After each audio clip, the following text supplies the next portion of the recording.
vamos a tener como ponente a María Elvira Roca Barea, que hasta hace bien poco fue compañera mía en las labores de profesora de secundaria. Ella tiene una doble titulación, como la de Filología Clásica y Filología Hispánica, que le ha venido muy bien para sus posteriores investigaciones que hace relativamente pocos años pues, la han aupado al podium académico y mediático a nivel nacional y fuera de las fronteras de nuestra nación. El primero, sobre todo, de sus trabajos, Imperiofobia, la leyenda negra en España, es un libro muy interesante, entre otras cosas, porque ella aborda un concepto de historia que a mí me gusta muchísimo, la historia comparada.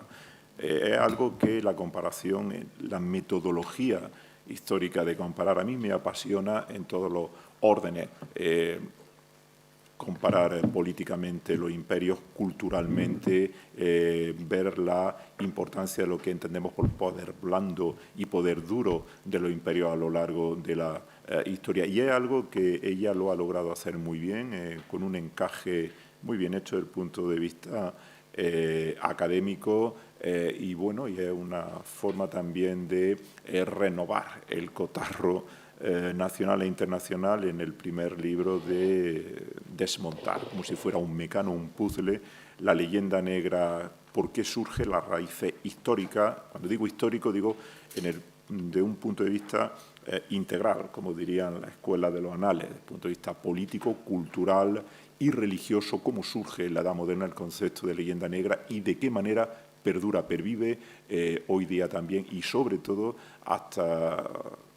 hasta qué grado los propios españoles o parte de los españoles hemos asumido como propia la leyenda negra desde un punto de vista, no les digo antihistórico, sino ahistórico, es decir, o con un criterio de acriticidad, sin ningún tipo de rigor histórico y sencillamente pues como una especie de mecanismo de muñeca rusa que una gran parte de los españoles se han ido tragando y se siguen tragando a lo largo del tiempo. Bien, todo esto lo renovó desde un punto de vista historiográfico, desde el punto de vista también del pensamiento y también desde el punto de vista mediático, como digo mediático, digo del columnismo de prensa, de reportaje, y vino muy bien que en estos tiempos atroces de corrección política pues todavía hay alguien que se atreva a elevar una voz discrepante, pero desde el criterio propio y, obviamente, desde un posicionamiento académico muy razonado por ser muy estudiado. Esto siempre es de agradecer, máxime los tiempos que corren. Y ya, sin más dilación, pues le paso la palabra a María Elvira para que ella nos ilustre con su disertación. Muchísimas gracias por tu compañía y tu presentación. Llevan ustedes mucho tiempo prestando atención y espero que el descansillo les haya servido para algo. Yo intentaré no alargarme demasiado. Como el contenido de ese título es una enormidad, es necesario ceñirse a algunas cuestiones fundamentales. Yo voy a intentar decirles cuáles son, digamos, mis tres objetivos. El primero es que entiendan el contexto de lo que se llamó la era de los descubrimientos y comprendan los motivos por los cuales los reinos ibéricos, España entre ellos, se lanzaron a los mares para intentar abrir nuevas rutas comerciales para contrarrestar la pérdida de la que había existido hasta ese momento. La tienen ustedes en pantalla ahora, después la vamos a explicar. Ese es uno de los objetivos, o sea, la explicación del contexto. El segundo es que se vayan de aquí con una idea medio aproximada, aunque es muy difícil, de lo que supuso la conexión de los dos grandes imperios planetarios, que eran el Imperio Habsburgo y el Imperio Ming, y cuánto eso cambió la historia del mundo de una manera irreversible y hasta qué punto, como la punta del iceberg, ahí lo dejo, para comprender lo que está ocurriendo ahora en el mundo, hay que comprender lo que pasó en aquel entonces.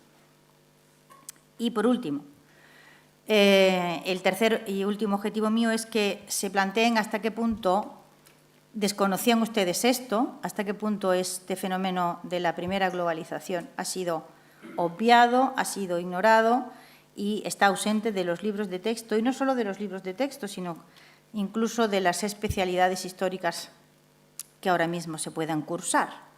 Es decir, cómo ha llegado tan enorme realidad histórica a vivir en una situación que no llega ni a la nota a pie de página. Entonces, no me pierdan de vista los tres objetivos: el contexto, la conexión entre el Imperio Habsburgo y el Imperio Ming, y la ignorancia profunda de cuánto esto ha supuesto en la historia de la humanidad y su absoluta categoría de realidad imprescindible para entender el presente. Y esto es una ambición enorme, así que voy corriendo a ver si consigo que por lo menos 2 de los 3 les queden bien claros en la cabeza. Para colocar el cerebro en perspectiva historia global es necesario que ustedes intenten superar la historia que han aprendido, que está hecha desde una perspectiva anglo-francesa, que es la que se estabiliza en el siglo XIX, en el momento en el que el poder anglosajón va creciendo en el mundo y lo que había sido el poder hispano decrece o realmente prácticamente desaparece a partir de las guerras napoleónicas. Esto supone la acomodación de varias perspectivas. Una de ellas es que lo que viene después es mejor, moralmente mejor y superior a lo que había existido antes, es decir, que es mejor el poder nuevo, moralmente superior, el anglosajón, al poder anterior, que es el poder español, el poder hispano, el de la monarquía hispánica. ¿Hasta qué punto eso arrastra consigo una perspectiva moral, de juicio moral, con respecto a ese poder anterior ya desaparecido o en fase de desaparición, y provoca una desestructuración de perspectivas que nos ha llegado viva hasta el momento presente y nos ha llevado, por ejemplo, a considerar la invencible como un hecho crucial en la evolución de la historia de Europa, incluso crucial en la evolución de la historia de España, y como tal lo tienen ustedes como un clavo en los libros de texto de los siglos XIX, XX y XXI. Es decir, la invencible no es más que ahora mismo aquí un símbolo de cómo la colocación de los mismos hechos en perspectiva distinta da como resultado visiones completamente diferentes. Y donde digo la invencible, digo, por ejemplo, el olvido, la no existencia en nuestros libros del hecho de que el mundo es colocado en su perspectiva actual, en su perspectiva, la que ahora mismo tenemos, espacio-temporal, es decir, el calendario que rige el planeta Tierra aquí y en Pekín y en Sídney no ha aparecido debajo de un geranio, sino que es el resultado de la investigación científica que se desarrolla en la Universidad de Salamanca. Y la inmensa mayoría de las personas que utilizan ese calendario, incluidos los españoles que tienen estudios superiores, ignoran por completo cómo ese calendario se produjo y cómo llegó a ser el calendario del mundo. Y llegó a ser el calendario del mundo porque era el mejor y no ha sido superado. Y, sin embargo, la inmensa mayoría, insisto, de los europeos y de todos aquellos que fueron a lo largo del tiempo adoptando ese calendario, terminaron por olvidar cuál era su origen y cómo se había producido. E incluso se ha llegado a olvidar que es un gran logro de la ciencia española. Esto como un ejemplo de lo que antes les he dicho, que la situación en perspectiva global requiere la superación de la perspectiva anglo-francesa de la historia del mundo, que es la que se estabiliza en el siglo XIX y no hemos superado todavía. Esto ha llevado, por ejemplo, a la reubicación o desubicación completa de lo que antes les he dicho, la invencible, el calendario, la globalidad, etcétera, etcétera. Ha llevado a aplicar el modelo colonial a la historia de la evolución de la monarquía hispánica del Imperio Español. Últimamente ya en la versión se llama el atlantismo, que consiste en explicar todas las expansiones europeas por el procedimiento del colonialismo del XIX. A partir de ese momento deja uno de poder comprender cómo funcionó el modelo virreinal y cómo funcionó internamente el Imperio Español. Hay más, pero en fin, con estos desajustes ya se van ustedes haciendo unas ideas. Vamos ahora a lo primero, que es el porqué de las cosas. El porqué de las cosas tiene que ver con que hay un producto estratégico a lo largo de muchos siglos, que son las especias. Ese producto estratégico es tan importante como lo ha sido el petróleo hasta ahora. Y su importancia es enorme por muchos motivos. Pero uno de ellos, y no el menor, es su capacidad para conservar la carne en un mundo en el que no existen las cadenas de frío. Así que conservar la carne es muy importante. Cuando se produce la caída de Constantinopla en 1453, que es un hecho de esos que marcan una época, marcan una época que se ha considerado como la fecha en la que hay que decir aquí se acaba la Edad Media y comienza todo. O sea, un cambio de ciclo. La ruta que seguían las especias para llegar hasta el Mediterráneo era aproximadamente esta que ven ustedes ahí. Hay una que va por tierra, que coincide aproximadamente con la de Marco Polo, y otra que va por mar, costeando la India y que normalmente termina llevándola a lo que ahora más o menos donde está Alejandría, aproximadamente, ¿vale? A partir de ahí, tanto en el caso, ¿cómo señalo yo algo? ¿Va? Bueno, tanto en el caso de que viniese por mar como de que llegasen por tierra, esto terminaba en el Mediterráneo oriental y normalmente acababa en manos de los venecianos o genoveses, y a partir de ahí, digamos, se distribuía el producto alrededor del Mediterráneo y hacia Europa occidental. Cuando los aragoneses se van hacia el Mediterráneo oriental, o sea, a través de Italia, no se van para allá porque les haya apetecido ir de excursión, en absoluto, sino porque hacia allá se encuentran las fuentes de un producto que es extraordinariamente valioso, más valioso que el oro, en muchas ocasiones. ¿Cuál es la situación que tiene Castilla en medio de un Aragón que se expande hacia el Mediterráneo y un Portugal que se expande por las costas africanas hacia abajo? Vamos a situarnos en las medianías del siglo XV. Pues la situación de Castilla es muy mala, por dos motivos. La primera, porque no tiene una fachada atlántica como la tiene Portugal, lo cual le da grandes facilidades para la navegación, siquiera sea costeando a través de África. Y la otra, porque también tiene una fachada mediterránea bastante reducida. Y esa es la ventaja de los aragoneses. Y la tercera desventaja enorme es que Castilla no ha sido capaz de acabar su reconquista. La reconquista ya la han acabado los aragoneses y comenzaron a expandirse. La comenzaron los portugueses, o sea, la terminaron los portugueses y comenzaron a expandirse, pero los castellanos no han podido. Así que están ahí atrapados en una situación bastante comprometida entre dos reinos con sus reconquistas acabadas y expandiéndose, y un reino musulmán en el sur que a partir de la conquista de Constantinopla y la expansión de los turcos desde el Mediterráneo oriental hacia Occidente, adquiere un valor nuevo. Es decir, el reino moro de Granada pues era un territorio languideciente que en parte había sobrevivido porque era tributario de Castilla y al que se le obtenía una cierta rentabilidad. Pero a partir del momento en que Constantinopla ha caído y los turcos empiezan a expandirse cada vez más hacia Occidente, el reino moro de del sur de España cobra un valor estratégico extraordinario.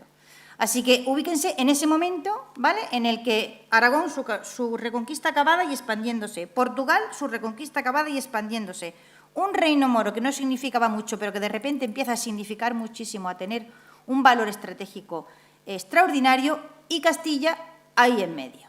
Esa es la situación de Castilla. ¿Cómo transforma Castilla las desventajas en ventajas?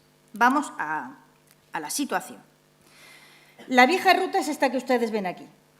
Y a partir del momento en que los turcos empiezan a controlar el Mediterráneo oriental, está tremendamente comprometida. Todos los reinos ibéricos tienen dificultades para acceder a ese producto, acceder en buenas condiciones. Claro, pues si te arruinas, te arruinas. ¿Ya para qué quieres el producto si te has arruinado? No. Acceder en buenas condiciones al producto y además incluso poder participar de él, pues era tremendamente difícil el hacerlo. ¿Qué es lo que hacen los portugueses? Pues lo que hacen los portugueses es... No. lo que hacen los portugueses es ir bajando la costa africana, ¿vale? Y finalmente, en el año 1488, Bartolomé Díaz consigue pasar el Cabo de Buena Esperanza. Ojo que esto no es pequeña cosa, ¿eh? El pasar los cabos, los dos grandes cabos, el de Buena Esperanza y el de Hornos, hacía que los marinos se perforaran las orejas. O sea, cuando uno pasaba un cabo, se perforaba una oreja, se colocaba un arete, y si había conseguido atravesar los dos, se colocaba el otro arete en la otra oreja. Y no había muchos hombres en la mar que pudiesen ir con dos aros, uno en cada oreja, porque no había mucho que sobreviviese al paso de los dos cabos. Por lo tanto, esto era realmente aprender a pasar, en este caso, el africano, abrió el camino de los portugueses hacia la especería que están ahí, las ven ustedes, ¿no? Así que era cuestión de ir abriendo factorías, lugares, puntos seguros para el comercio y conectarse con las islas de las especies. Ese fue el camino portugués. Por lo tanto, Castilla por ahí no podía ir. No podía ir. Así que tenía el mismo problema que seguía teniendo antes. Dificultad de acceso a un producto estratégico. En esa coyuntura aparece Cristóbal Colón. Yo tengo que referirme a algunos sucesos que son muy conocidos. Intentaré no explicarlos otra vez, porque doy por supuesto que ustedes los conocen, ¿vale? Pero a veces conocemos los detalles, pero no conocemos la importancia de por qué esto es, en este momento, esencial.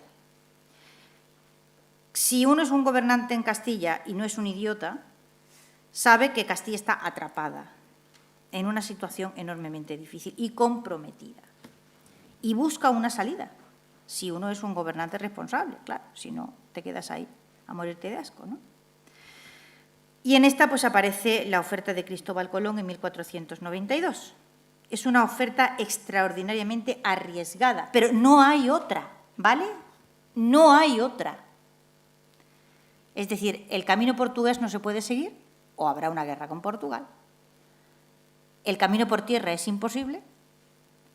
Las dificultades que Castilla tiene para su expansión son enormes. Así que aparece la posibilidad remota de una solución en el horizonte. No está exenta de riesgos. ¿Qué situación de conocimiento tenemos en ese momento? O sea, ¿cuál es el producto que vende Colón? El producto que vende Colón es, a través de ese mar cuyo fin no hemos navegado y que no conocemos bien, vamos a llegar a la ruta de las especies. Ojo que esto era verosímil. Es decir, que ya en la segunda mitad del siglo XV, mucha gente de ciencia sabe con el saber que da el estudio, no la experiencia, que el mundo es redondo. No se sabe cómo de grande es, y esta es la cuestión. Colón se equivoca en algo más de un tercio en cuanto al tamaño de ese mundo redondo. Es decir, que es redondo ya no solo lo dice Colón, es decir, que esto ya la gente, digamos, que está en puntera en ciencia y en conocimiento, ya el mundo es redondo. Pero como de grande sea, es difícil.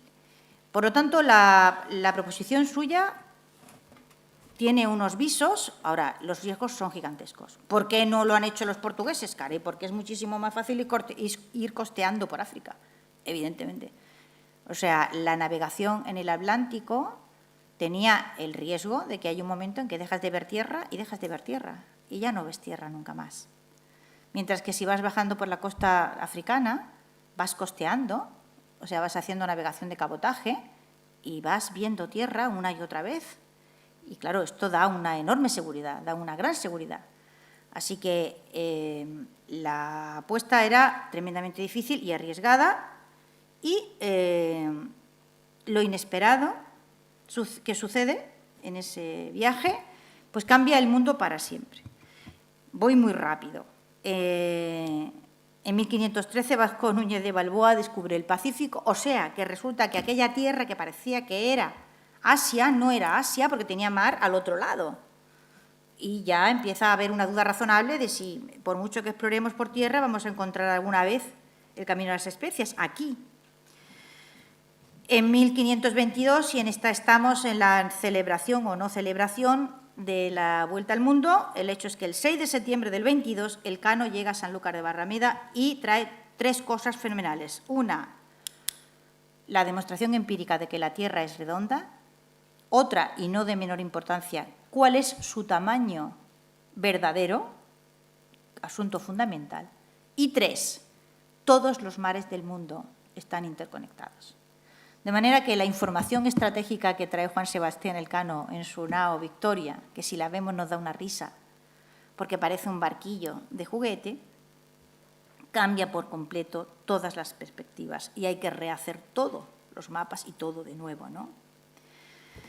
Este es, digamos, el contexto en el que se producen las grandes exploraciones. O sea, estamos ahora mismo en una situación en la que efectivamente se ha descubierto un continente, ya se sabe que se ha descubierto un continente, pero ¿y ahora qué hacemos con ese continente? Porque seguimos teniendo el mismo problema que teníamos al inicio. Es decir, seguimos teniendo un no acceso a la ruta de las especias, una dificultad grandísima para poder comercializar con ese producto. Y tenemos un Portugal que ha abierto su propio camino y que anda triunfando y consiguiendo grandes cantidades de beneficios a través de una ruta nueva que, insisto, está vedada para, ya hablamos de España, porque se ha producido el matrimonio de los Reyes Católicos y Castilla y Aragón actúan de consuno en una empresa que consideran de ellos, ¿vale?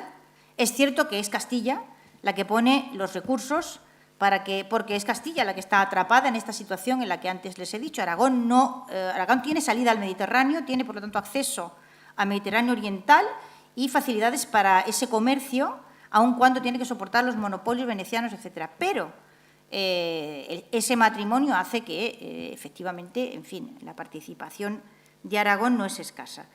Por ejemplo, Elcano, los barcos de Magallanes y Elcano, cuando salen de Sanlúcar de Barrameda, llevan gente de 9 naciones. De 9 naciones en el sentido de que ahora mismo, si les miramos el origen, pertenecen a 9 países distintos. Y algunos tienen una gran importancia. Por ejemplo, uno de los hombres fundamentales en esa expedición es un griego, de Rodas, que a cargo del que está nada más y nada menos que la intendencia, o sea, no pasar hambre. Y, claro, vienen todos, acuden a Sevilla, que es en este momento el puerto en el que bulle todo. Cada X tiempo llegan a Sevilla barcos y todo cambia. Y es un constante ir y venir de noticias.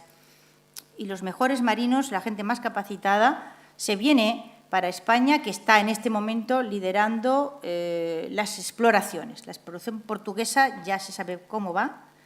Y también es un buen patrón, o sea, también es un buen empresario Portugal. Pero ahora mismo hay una situación nueva con una ruta nueva abriéndose y esta atrae a muchísima gente, porque el talento normalmente se concentra allí donde hay poder. La gente con talento tiene la mala costumbre de no ser tonta y come. Y come y le gusta en general comer bien, y le gusta comer bien en dirección proporcional a lo inteligente que sea y a lo que ame disfrutar de la vida.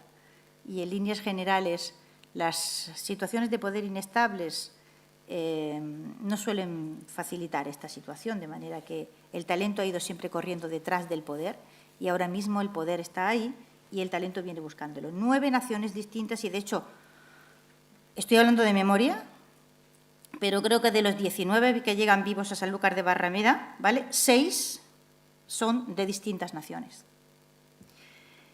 Que van con Elcano, ¿no? Pero seguimos teniendo el mismo problema que teníamos. Es decir, con continente en medio o sin continente en medio, el hecho es que no tenemos camino que nos permita llegar a la especería. Pero tenemos un mar al otro lado. O sea que, partiendo de la idea de que el mundo es redondo, ya lo sabemos, igual seguimos ese mar y llegamos al sitio en el que están las especies y podemos comerciar. Bueno, voy a ir muy rápido. Ese mar es muchísimo más grande de lo que pensábamos. Magallanes se equivoca en la medida. Magallanes, cuando llega al final, ya está depresivo. O sea, ya se tira ahí unos meses que no sabe si sube o baja y se implica en problemas locales que al final terminan con su vida. Y, en definitiva, lo que le pasa a Magallanes en esa etapa de vagabundeo es que ya sabe que se ha equivocado. Sabe que absolutamente se ha equivocado. en la medición y que las especias no están en el lado que él creía que estaban, según marca el Tratado de Tordesillas, ¿no? Así que, haciendo de la necesidad virtud,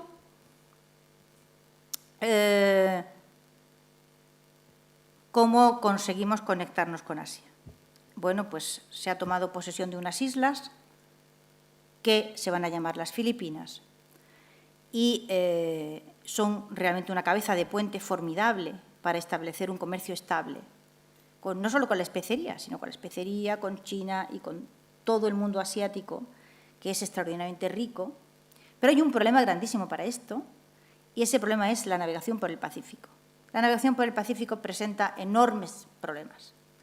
Desde que había habido varias expediciones en el intento de encontrar, porque para allá te ayudaban los alisios, pero para acá era muy difícil. Voy a intentar explicar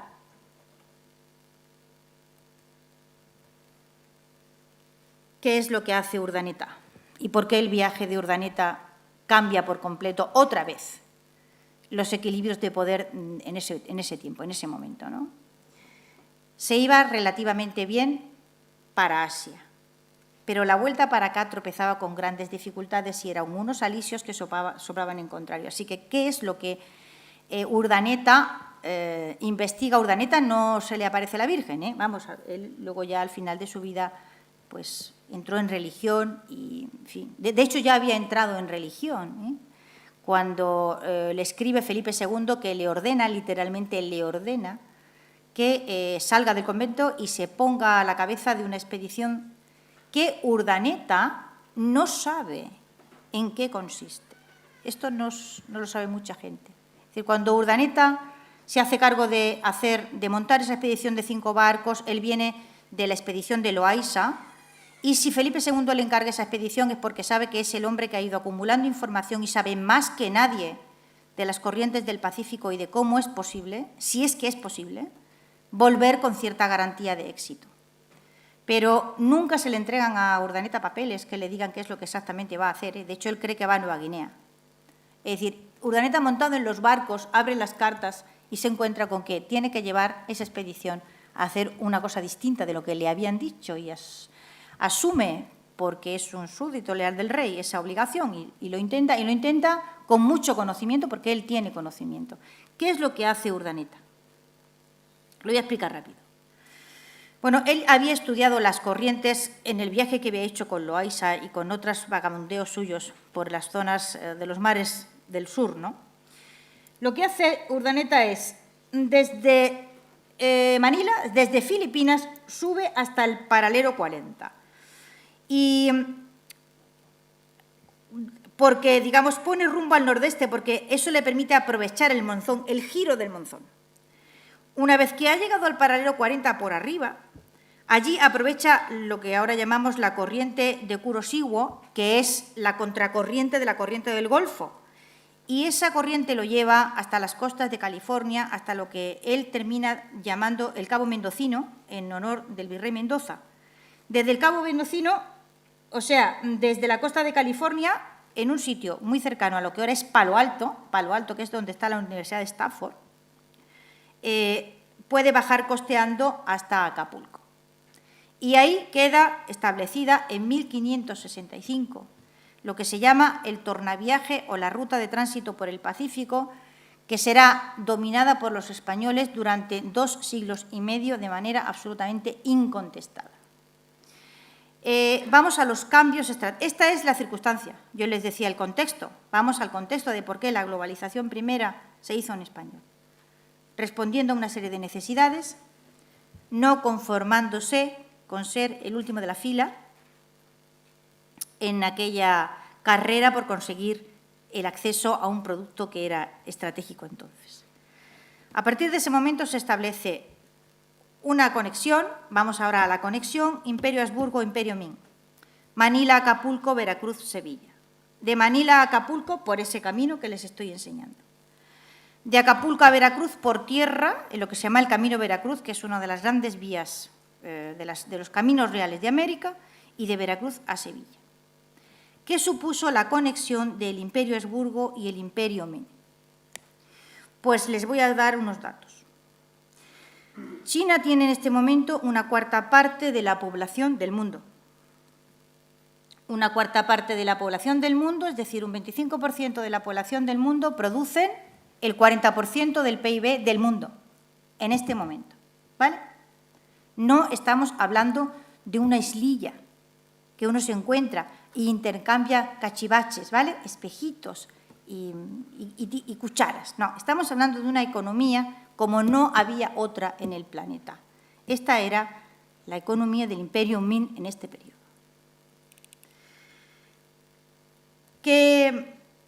¿Cuál es, digamos, la conjunción astral que se produce aquí? Hay una carta del virrey don Martín Enríquez a Felipe II, que, bueno, les voy a decir lo más destacado en esta carta, porque es casi un resumen de los hechos cruciales. Dice el virrey don Martín Enríquez: ya ha venido Urdaneta, ya sabemos cómo se vuelve de Filipinas con seguridad y bien, sabiendo los plazos, pero claro, hemos abierto una tremenda ruta comercial, o sea, hemos abierto un camino y ahora ¿qué va a circular por ese camino? Y dice don Martín Enríquez desde México, 1570. Una de las dificultades allegadas con este comercio e intercambio es que ni desde esta tierra, o sea, la Nueva España, ni desde España, en todo cuanto hasta ahora conocemos, puede ningún producto ser exportado allá que ellos ya no posean. Tienen seda y lino igualmente, según nuestras noticias, algodón y otros paños, cera, drogas y distintas sustancias las tienen en superabundancia, y concluye el virrey don Martín Enríquez. Para no alargar esta relación, el comercio con esta tierra ha de hacerse principalmente con plata, que para ellos es más valiosa que cualquier otro producto, pero no estoy segura de si Su Majestad, le habla Felipe II, de si Su Majestad consentirá en ello, dado que esto supondría enviar plata a un país extranjero. Quédense con esta frase última porque es la apuesta política más arriesgada que se hace en tiempos de Felipe II. No sé si Su Majestad consentirá en ello, dado que esto supondría enviar plata a un país extranjero.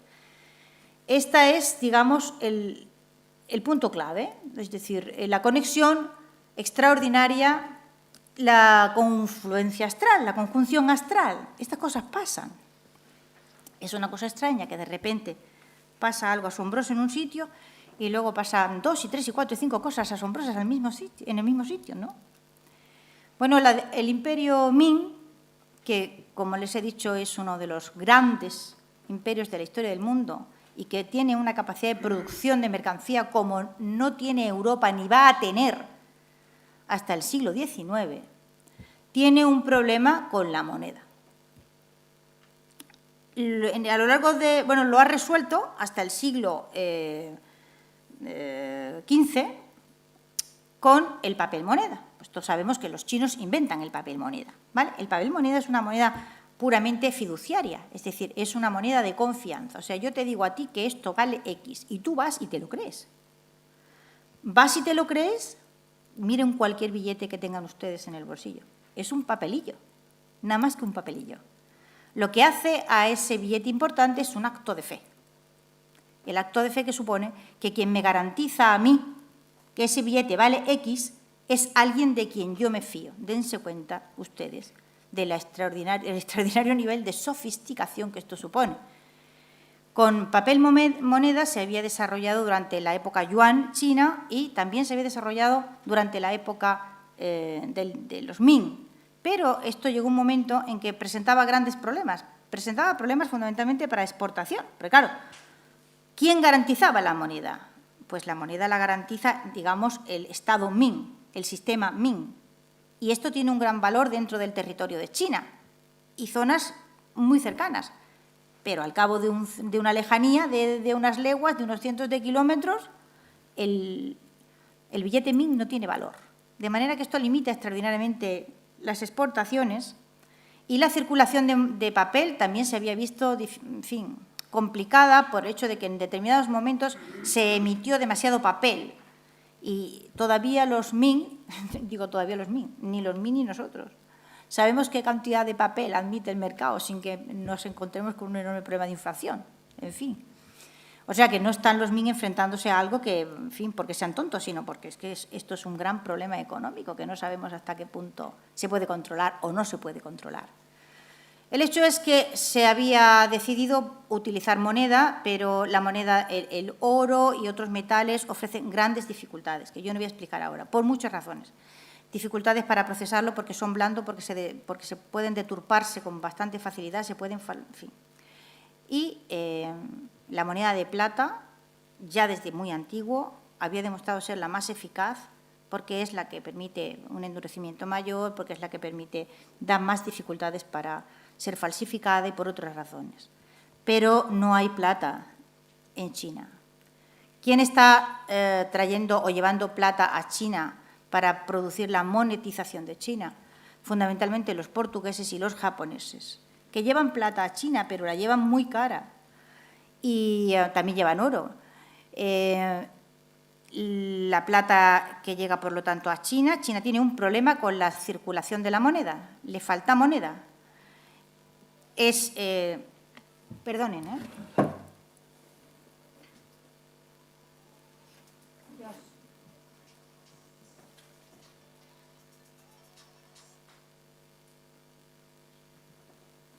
Ya está, disculpen.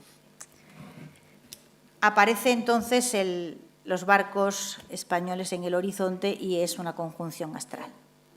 Y Felipe II toma la arriesgadísima decisión económica, porque entonces se consideraba una decisión económicamente suicida, de exportar metales preciosos. Era algo que ningún Estado permitía, porque el metal precioso se acumulaba y se consideraba, bueno, todavía tenemos esas ideas, ¿no? El metal precioso se acumula y digamos, se constituye en una suerte de caja de reserva para esa nación para el caso de que haya dificultades. Empieza entonces una relación comercial que va a durar casi 3 siglos, en las que salen beneficiados ambos extremos, el Imperio Ming y el Imperio Habsburgo. ¿Y hasta qué punto esto cambió la historia del mundo? Pues se pueden ustedes imaginar que transforma una moneda, que es el real de A8, que se acuña fundamentalmente en América, en la primera moneda de curso legal universal que ha existido. Tan ha sido la primera moneda de curso legal y tal fue su prestigio que en Estados Unidos, hasta el Coinage Act de 1857, fue moneda de curso legal, hasta 1857. En fin, hay un investigador inglés que dice, americano más bien, André Frank, la plata, o sea, the silver went round the world and made the world go round, es decir, hizo girar el mundo aquella plata. Les voy a enseñar algunas cosas para que intenten ustedes medir la importancia que aquello tuvo, porque no es fácil medirlo con las herramientas históricas que tenemos en la cabeza, ¿no? Pero, por ejemplo, el Potosí, en 50 años, llega a tener tanta población como Londres y China. El 80% de la plata como moneda que circula por el mundo es el resultado de este comercio. Produce, por supuesto, lo que he dicho antes, la monetización de China hasta tal punto que los chinos pagan sus impuestos con plata.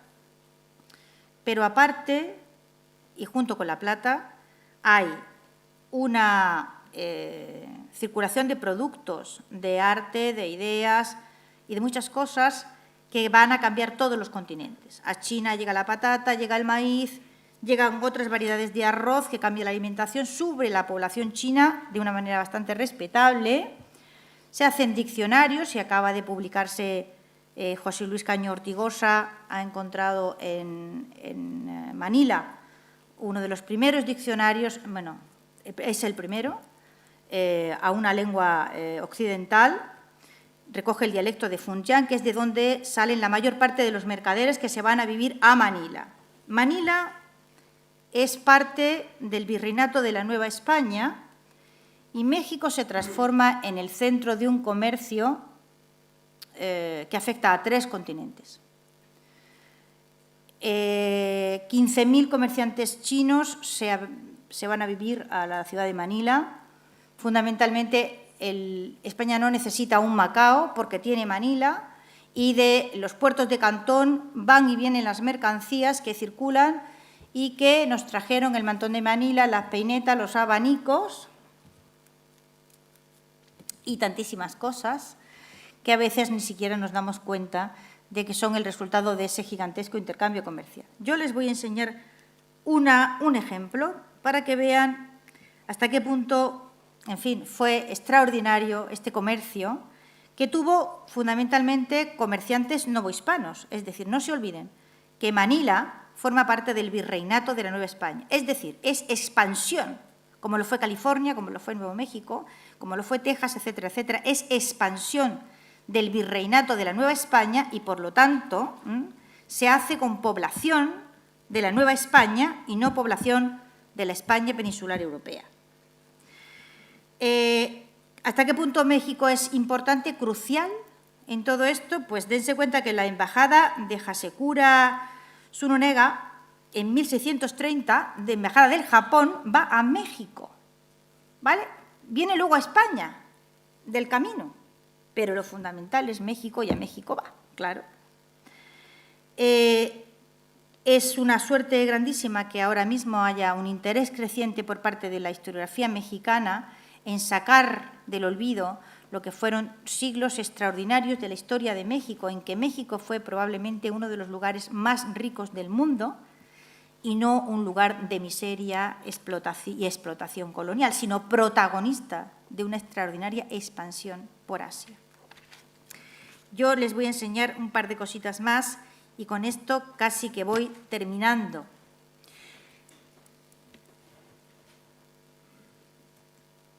Esto que tienen ustedes ahí y que ven regular, yo les voy a procurar enseñar un detalle.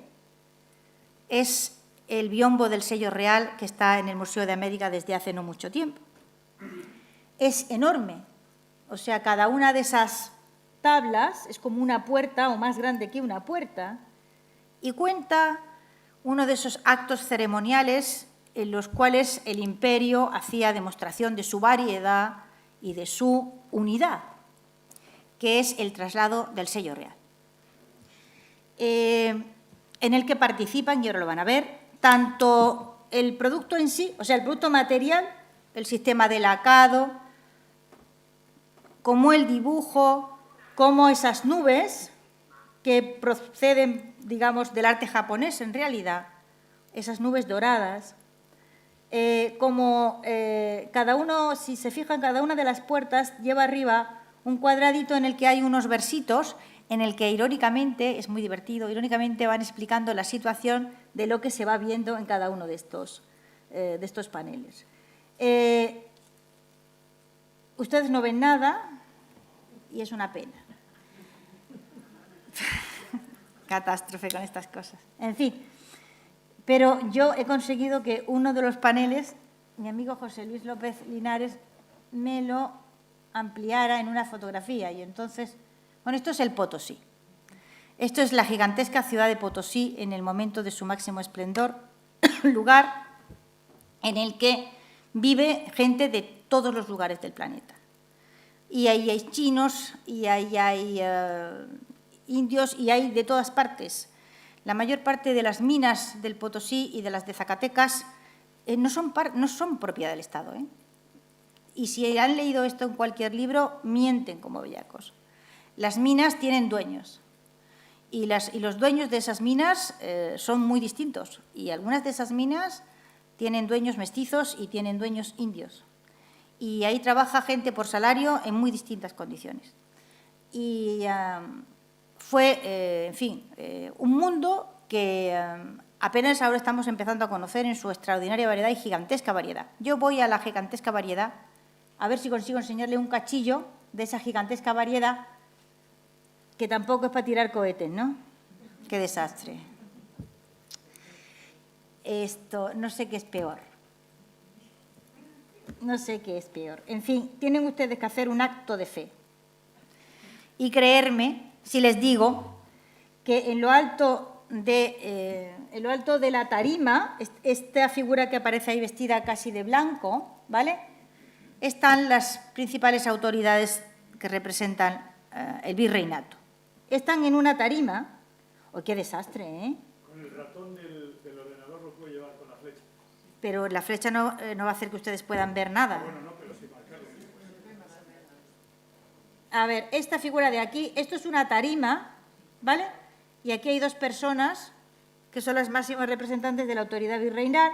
Están en un acto ceremonial. Bueno, aquí verán ustedes esta fuente, como muy del Renacimiento. Esto, in the middle of. In the middle of, un montón de chinos, señores muy bien vestidos y extraordinariamente, ¿cómo les diría yo?, con ropa de gran ceremonial, que asisten a la llegada del sello real que representa ese imperio en el cual ellos viven y del que forman parte. Aquí, que no se ve para nada, hay un estrado en el que están sentadas a la morisca, según era tradición en el periodo Habsburgo, un sitio así de levantadillo, ¿no?, en el que las mujeres se sentaban sobre cojines, se llama sentarse a la morisca, y son las damas de la corte virreinal. Y llegando por aquí, hay algunos caballeros con sus paraguas chinos, ¿vale?, que llegan tarde al banquete, cuyos platos están aquí. Aquí hay varias mesas, que ustedes no ven nada ahí, porque no ven nada, en la que están las mesas del banquete que se va a celebrar con estos señores representantes de la comunidad china y evidentemente pobres no son, se lo puedo asegurar, y otros que van vestidos a la española, a la europea. Por aquí viene un clérigo que va vestido de negro, hay varios clérigos, se les reconoce rápidamente por el atuendo, y el resto pues o son damas vestidas con la ropa característica del periodo Habsburgo, todavía, o sea, el guardainfantes, sentadas con este acto ceremonial en el que participa la comunidad china y en el que se ve que se lo van a pasar pipa porque hay mucha comida que ustedes no ven, pero las mesas son una monería y las alfombras puestas debajo de los pies de cada uno de estos señores que representan a la comunidad china también son preciosas. En fin, el biombo es una maravilla. Aquí hay una iglesia, las dos torres, ¿vale? Y esto es un biombo que tiene como 8 metros por 2 de alto. Y si ustedes se van a verlo al Museo de América, no se arrepentirán.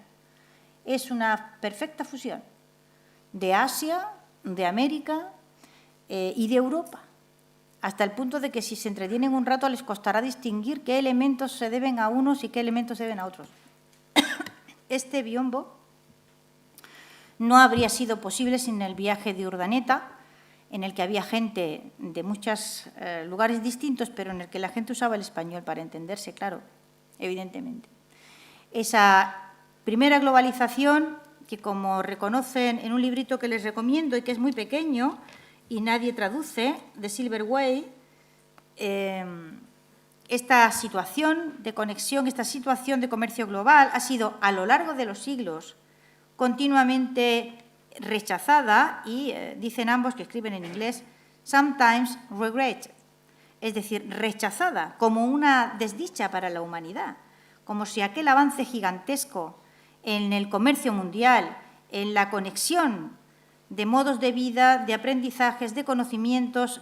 Los mapas de China cambian por completo en una cuestión de 50 años y, en fin, se produce una interconexión que fue, como al principio les decía, casi borrada del mundo cuando la perspectiva anglo-francesa en el siglo XIX opaca todo lo que antes había sucedido, entre otras razones porque en eso ellos no tenían ningún protagonismo, claro, y es lógico que así lo hicieran.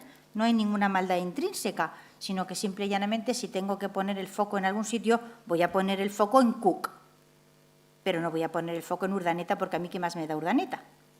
Esto tiene toda una lógica que no implica ninguna maldad intrínseca por parte de nadie, sino que cada uno defiende sus intereses.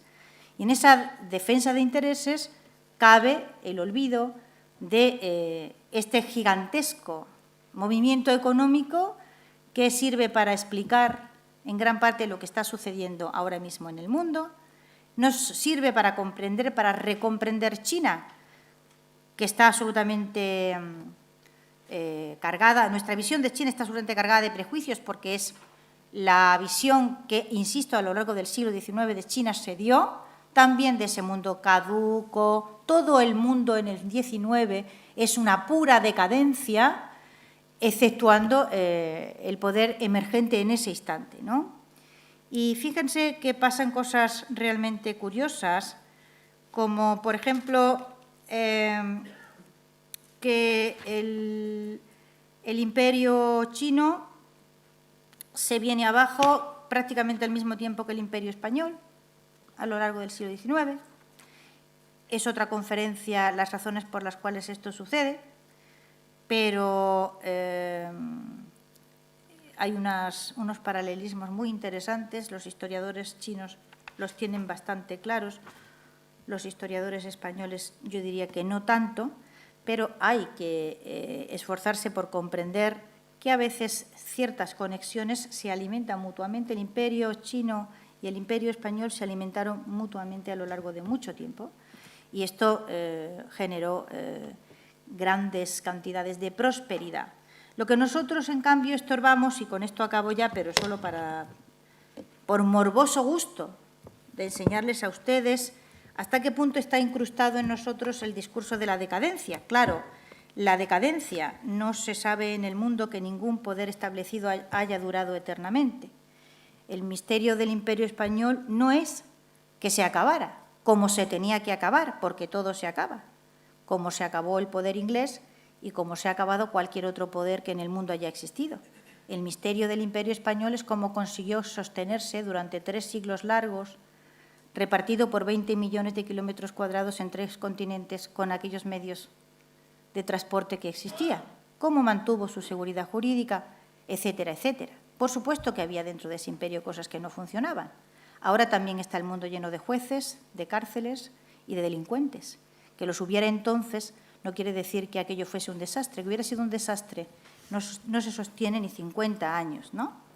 Pero nosotros lo enseñamos desde esa perspectiva que les he dicho al principio y es la que está en nuestros libros de texto. Y ya he traído uno, y yo he sido profesora de instituto toda mi vida, para leerles lo que aprende un alumno español con 17 o 18 años en relación con lo que yo les acabo de explicar aquí, la primera gran conexión económica del mundo y la que fue el eje económico del mundo durante varios siglos. Y lo que aprenden, lo tengo aquí, no voy a decir piadosamente el nombre de la editorial, pero da igual, porque esto es lo que me encuentro en esta editorial, pero es lo que me encuentro en cualquier editorial, ¿vale? No es una excepción en absoluto esto, ¿vale? Lo que pasa es que no me podía traer en la maleta todos los libros de texto, si los hubiera podido leer a cachos unos con otros. En la página 53 está, luego dejo el libro aquí, ustedes lo pueden ver. Dice, el fracaso económico español. Estamos en la lección, o sea, estamos en el tema que corresponde a la economía del siglo XVI. En la economía del siglo XVI, los alumnos españoles no estudian lo que yo les acabo de contar, sino las razones del fracaso económico español. Ahí lo dejo, para que cada uno haga sus reflexiones y componga una visión de la realidad y del porqué de las cosas, ¿no? Es importante que la historia del Imperio español sea objetivada por muchos motivos. En primer lugar, porque la historia del Imperio español es la historia del mundo y no es historia de España. Esto hace ya mucho tiempo que lo vengo diciendo inútilmente. El haber borrado, el haber ido detrás de los significantes sin entender los significados, ha hecho que la historia del Imperio español haya sido perversamente utilizada por muchos. Fue perversamente utilizada en la dictadura y está siendo perversamente utilizada en estos tiempos de centrifugado también autonómico. Toda alusión a la historia de España parece ligada al binomio conquista-inquisición, que adquiere proporciones épicas, sin saber, en la mayor parte de las ocasiones, que donde había intolerancia en el Imperio español, había intolerancia en el mundo. Y hubiera sido muy difícil que no la hubiera, salvo que los españoles hubieran sido de otro planeta en el siglo XVI. Que en Inglaterra, por ejemplo, voy a la libertad de pensamiento y a esta cosa del prohibir, no fue posible para un católico entrar en la universidad. Bueno, realmente solo hubo una universidad, que fue la de Padua, que hasta el siglo XVIII admitió la matriculación de gentes de distintas religiones cristianas, o sea, de distintas confesiones. Solo esa universidad. La de Oxford, y lo cuenta Toynbee, ¿vale?, lo prohibió hasta finales del siglo XIX. En España hubo intolerancia religiosa en las épocas en que había intolerancia religiosa en el mundo. Y hubiera sido una anomalía extraordinaria que no lo hubiera habido entonces. La tolerancia religiosa no se había inventado. Pero quiero continuar con esta reflexión sobre es importante que objetivemos la historia del Imperio español y la separemos de nosotros. Primero porque la historia del Imperio español, insisto, no es historia de España. La historia de España forma parte de ese imperio, pero no se pueden hacer equivaler porque es un error gigantesco. Y una vez que hayamos intentado objetivar la historia de ese imperio, comprenderlo mejor, estudiarlo mejor, convertirlo en una fuente de conocimiento, no tiene ningún sentido, 2 siglos después de haberse acabado el Imperio español, que todavía el Imperio español sea utilizado como argumento político por alguien. Es completamente ridículo, pero estamos acostumbrados a que esto ocurra, suceda, pero no solo en nuestro país, sino en otros países. Y estamos tan acostumbrados que ya ni siquiera nos llama la atención. No. Cuando el presidente de México dice lo de que España tiene que pedir perdón, es que se le han pasado 2 siglos de historia por encima y no se ha dado cuenta de que esos 2 siglos han sucedido. Por lo tanto, la historia en su sitio y ese imperio en su lugar. Por muchas razones, pero sobre todo porque siendo como somos ahora, no se sabe si nación, estado, patria o un aguacate, esa gigantesca historia que hemos heredado mal usada puede ser sistemáticamente empleada de una manera terriblemente destructiva para generar aún más trastorno bipolar del que ya tenemos, y el trastorno es grande. No sé si alguien quiere hacer alguna pregunta. Yo con esto he terminado. Espero que al menos la circunstancia y la conexión y la importancia de este fenómeno les haya quedado un poco clarilla en el cerebro. Espero que sí.